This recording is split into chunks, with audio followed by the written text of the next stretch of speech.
Okay, so I'll just do one more case about how to find the magnitude and the angle of a vector.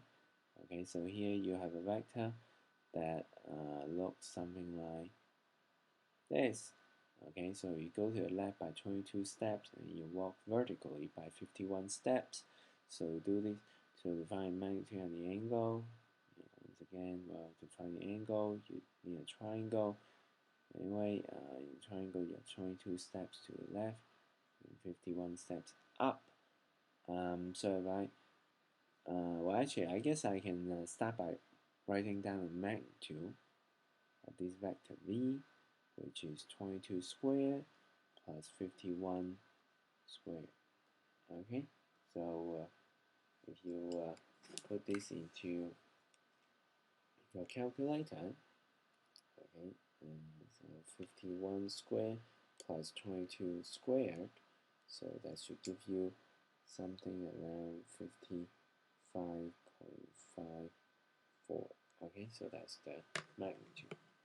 Okay, as for the angle, so we look at this right angle triangle and we look at the angle alpha.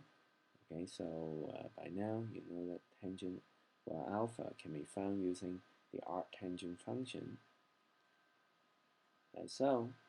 Okay, which comes out to be about 66.6 degrees. Okay, this one 66.7 degrees. So, but once again, alpha is not the same as theta. Remember, theta is the angle that you want from the positive x-axis. Okay, so for a diagram, this is theta, that is alpha.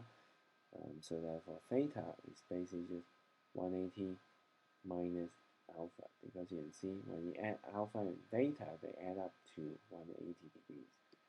Okay, so therefore, if you calculate that, the answer comes out to be around 113.3 degrees. Okay, so the last one that I'm going to do is problem 10c. Okay, so here you have a vector that has a magnitude of 30. Oops, like that. So it points 70 degrees counterclockwise from the minus y-axis. Okay, so the meaning of this is basically this is the minus negative y-axis. So going counterclockwise means going this way. So therefore the vector basically looks something like this, where this angle is 70 degrees, or is 70 degrees counterclockwise from the negative y-axis. Okay, so that's your vector g. Okay, so the problem asks you to write down the vector g. Okay, so you do that. You do what we always do. Draw a right angle triangle. In this case, I'll reproduce it all the way up here. Okay, so that's 70 degrees. So your total magnitude of g is 30. Okay, so basically you want to figure out the horizontal length and the vertical length.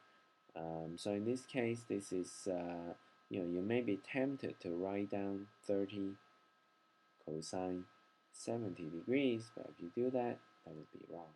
Okay, so the reason is that this side, even though it's horizontal, is actually the opposite angle. Well, it's actually the opposite side to the angle that you are given. So every time you see opposite side, you should think about sine theta instead.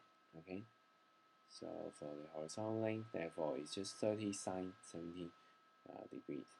Okay, so as for the vertical length, I guess I'll write all the way down here. So that's the adjacent side. So therefore that's 30 times cosine 70 degrees. Okay, so once you have that, then you can put together and write down the answer for g. So the vector g, therefore, is 30 sine 70. Okay, I. Okay, so it's positive I because g goes this way, so you are moving to the right. So at the same time, you are going down, so therefore, here you should write minus 30 cosine 70 degrees J. Okay, so this is minus because if you look back at the picture, you get from here to there, you have moved down instead of up. So every time you move down, you should have a negative sign. So I'll let you guys plug this into a calculator to see what you get.